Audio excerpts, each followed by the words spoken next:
Hi friends, இன்றைக்கி நான் உங்களை எங்கே கூட்டிகிட்டு வந்திருக்கேன் அப்படின்னா, விஜயவாடாவில் கேதாரேஸ்வர்பேட் அப்படிங்கிற ஏரியாவில் இருக்கிற அஞ்சு இட்லி ஷாப் அப்படிங்கிற ஒரு கடைக்கு தான் அங்கே கூட்டிகிட்டு வந்திருக்கேன். இது வந்து ஒரு ஹோட்டல் தான், ஆனால் ரொம்ப பெரிய ஹோட்டல் கிடையாது. ஒன்று நின்று சாப்பிட்லாம், இல்லைனா பக்கத்தில் கொஞ்சம் ஸ்பேஸ் இருக்குது, அங்கே வந்து உட்காந்து சாப்பிட்லாம். சரி, இங்கே அப்படி என்ன ஃபேமஸ்ன்னு கேட்குறீங்களா?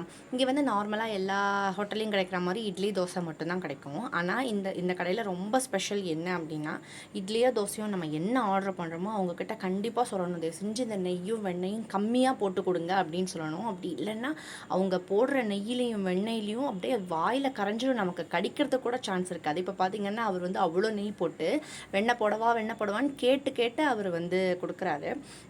ஸோ அதுதாங்க இந்த கடையில் ஃபேமஸ்ஸு. தொட்டுக்கிறதுக்கு வந்து தேங்காய் சட்னி, இஞ்சி சட்னி, அல்லன் சட்னின்னு சொல்லுவாங்க, இஞ்சி சட்னி எல்லாமே இருக்கும்.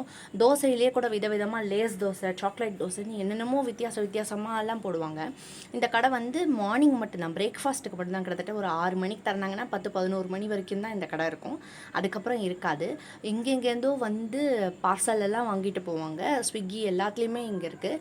ரெண்டாவது என்ன அப்படின்னா, இந்த கடையில் எல்லாமே வந்து மனக்கணக்கு தான். எனக்கு இது 2 அது 2ன்னு ஆர்டர் வந்துக்கிட்டே இருக்கும். அவர் வந்து போட்டுக்கிட்டே தான் இருப்பார். எல்லா விதமான பிரேக்ஃபாஸ்ட் ஆப்ஷனுமே காலையில் கிடைக்கும். நல்லா ரஷ் இருக்கும். ஒரு ஒர்க்கிங் டேலேயே இந்த ரஷ்னால் சாட்டர்டே சண்டேலலாம் வந்து கேட்கவே வேண்டாம். நம்ம வந்து ரொம்ப சீக்கிரம் வந்தால் தான் நமக்கு வந்து கிடைக்கும், இல்லைன்னா ஃபுல்லு வெயிட்டிங்லேயே போயிட்டுருக்கோம். அவ்வளோ நல்லாயிருக்கும். அவங்க வந்து கொடுக்குற அந்த இட்லியும் தோசையும் நம்மளால், நான் சொன்ன மாதிரி அவ்வளோ மெல்ட் ஆகிடும் வாயில், நமக்கு கடிக்கிற சான்ஸே இருக்காது. நல்லா ஹைஜீனிக்காகவும் இருக்கும். நாங்கள் ரெகுலராக இங்கே வாங்கி சாப்பிடுவோம். இப்போ பார்த்திங்கன்னா அவர் வந்து அந்த பிளேட் இட்லியில் பாருங்கள் எவ்வளோ நெய் ஊற்றுறா இருப்பாங்க. நிஜமாக வந்து கடிக்கவே சான்ஸ் கிடையாதுங்க, அப்படியே வாயில் வந்து இறங்கிடும். சட்னி எல்லாம் கூட டேஸ்ட் ரொம்ப நல்லாயிருக்கும். ஸோ நீங்கள் யாராவது இந்த ஏரியாவில் இருக்கீங்க, இல்லை இந்த ஏரியாவுக்கு வரும்போது ஃபுட்டு ட்ரை பண்ணணும் அப்படின்னு நினைக்கிறீங்கன்னா இந்த கடை நீங்கள் ட்ரை பண்ணலாம். நம்ம சேனலில் வந்து சப்ஸ்கிரைப் பண்ணிக்கோங்க. தேங்க்யூ ஃபார் வாட்சிங்.